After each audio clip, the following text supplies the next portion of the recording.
John Torres with NBC News, Dr. John here, and today's an exciting day because not only am I going to talk about the pandemic like I normally do, try and get some information that you can use to keep yourself, your family, your loved ones, and your community healthy. But I'm very excited because today I'm getting my COVID vaccine, a very important milestone, again, to try and keep this pandemic under control. And it's been a bit of a long road to get this vaccine because, as everybody in the country knows, they're really hard to find right now, and they're really hard to get. My journey started December 30th when the governor of Colorado said that I was in phase to get the vaccine. He declared phase 1B to be healthcare workers like myself who needed the vaccine. Fast forward to January 18th, I have signed up for every list I could find to try and get the vaccine. National Jewish Health called me and said, it's your turn, come on in to get the vaccine. So that's why I'm here today. And with me is Kristi Melton. You're going to give me the shot. Yes, sir. Thank you very much for being here. And today, you guys had a mass vaccination event. Tell me about that. Today we started with our patients who were 70 and above. We were able to give about 500 vaccines this morning between 9 and 1. That's an amazing amount of vaccines. And this is kind of a dry run for you guys. This is the first time you guys have done a mass vaccination event. Did you learn a lot? We did learn a lot. We learned a lot about scheduling and the space, the physical space that we have to give the vaccine. So we'll make some adjustments before our next mass event on Wednesday.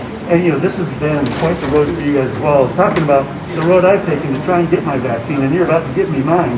It's going to be the Pfizer vaccine, which I'll have to take 2 doses. Yep. This one and the next one 21 days from now, right? And then that's when I get to the point, a couple weeks after that, I have that 95% effectiveness, which is the most protection a shot can give you at this point. But you guys have had a long road as well because it's almost as if things are constantly changing. Number one, the people that are phased in constantly change. And that's both the country, the CDC making decisions, the governor making decisions, public health department making decisions, and you guys are basically following with that. But on top of that, you really don't know how many vaccines you're going to get until the day before, right? Well, maybe a little longer than that, a little more lead time than the day before. Actually, we had an event scheduled for Friday, and that vaccine should arrive here at National Jewish on Wednesday. So we're looking ahead with the expectation that we're going to get what's been promised to us. And this is the vaccine I'm getting. Yeah. Tell me about that vaccine. So this is the one that needs ultra cold storage. Yes, sir. Minus 70 degrees centigrade, has to be stored. It can last a while there. If it's in a refrigerator, it can last, I believe, it's a month in a refrigerator. No, not that long. How long can it last? So once we pull it out of the ultra cold freezer, then it goes to pharmacy. It takes, in the refrigerator, it takes about 3 hours to unthaw. You can do it at room temperature. It takes about 30 or 40 minutes. And then once we've unthawed it, we have 120 hours to get it. Wow. And once it's reconstituted, we have 6 hours to get it. And that 6 hours is important because at the end of that, you would technically have to waste the vaccine, and you guys don't want to do that. No. So what are you doing to make sure vaccine? Because not everybody shows up for their time schedule. Not everybody shows up, like I think you might make 500 people where you come, and 498 come. What do you do with the vaccine? How do you give effective vaccine? Because I tell people all the time, to get the vaccine, to have them in the refrigerator, to have them in the freezer, it doesn't do anybody any good. It has to be in people's arms. That's right. So how do you make sure you don't waste it? So we do exactly what we do for you. We have a list of people who are waiting. So once we go through our scheduled event, if we have any vaccine left over, then we start calling people and ask them to come. And that's so important because, again, this is a commodity right now. It's hard to come by. And I could tell by the event today when I showed up, the line was wrapped around the building of people. And these are 70-plus-year-olds trying to get vaccinated. That's how bad they want to get vaccinated. They waited a few hours to get it. But they're willing to do that because they want this vaccine, and you guys are making sure, taking an extra step here at National Jewish Health to make sure that that vaccine doesn't go to waste to get in people's arms. On top of that, you guys National Jewish Health sent a team of doctors to New York back in March, April timeframe to help out because of the crisis that was going on in New York. Now you guys are sending a team to California to help out. That's correct. They left today. There's a big difference there. In New York, they went, no vaccines at the time. Now they're fully vaccinated. Do you notice a difference in your attitude going as far as, not the attitude to health, but the fact that I feel like I'm more protected now? Well, I think that's the attitude of everyone who's been able to receive vaccines. So we have to agree that our intensivists are going there with a certain layer of protection that they didn't have. Which is fantastic. You have all the PPE in the world. But you get this vaccine in your arm. On top of, like I said, you have to wear masks. You have to hand sanitize. You have to do the other thing, but this gives you that extra layer of protection. And people I talked to that have gotten the vaccine said, you know, as soon as they got the vaccine, it was almost like a weight was lifted off my shoulders. What response are you getting from people when you get the shot? People have been very happy to be here. And as you said, we did have a line for a little while today, and the temperature is not warm today. So even though we had people that stood in the college for maybe as long as 20 or 30 minutes, they were grateful to be here. And that's the amazing thing. The response you're getting from people, the fact you guys are giving me shots, thank you so much for being there. I know I sound like I'm delaying my own shot, which I am, because I'm not very fond of you. My dad was in the military, I was in the military, so I've gotten more shots than probably most people have. At the same time, there's nothing I ever enjoyed, but this one I'm actually looking forward to, because this is going to help us get our lives back. This is going to help us get the pandemic under control. Are you seeing people enthusiastic about getting a shot?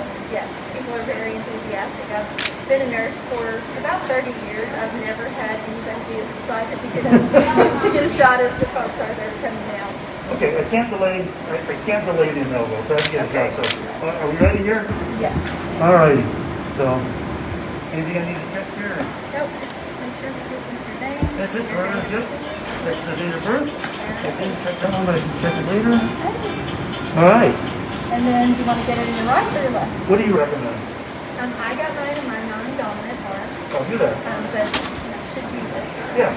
We'll just use it. So, what kind of side effects are you hearing from people? The most common is just soreness at the injection site. Okay. Good.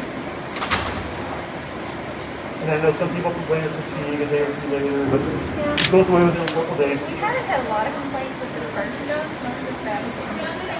When I follow up this Facebook Live with my next one at the end of the week, I'll talk about my experience for the week and what it's been. But so far, it's been a fantastic experience to get the shot. We'll see what happens once I actually get the shot. But beyond that, National Institute of Health has been wonderful. Hold on, Kristi. And this goes actually into the muscle. It does. Okay, hang on just a second here. Let's check it. Okay, so name. Okay, that looks good.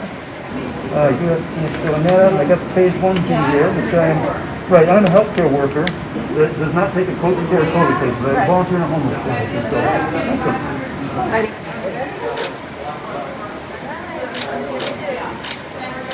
Just like that. That's it. That's it. That's it. Okay. Kristi, you are fantastic at giving shots.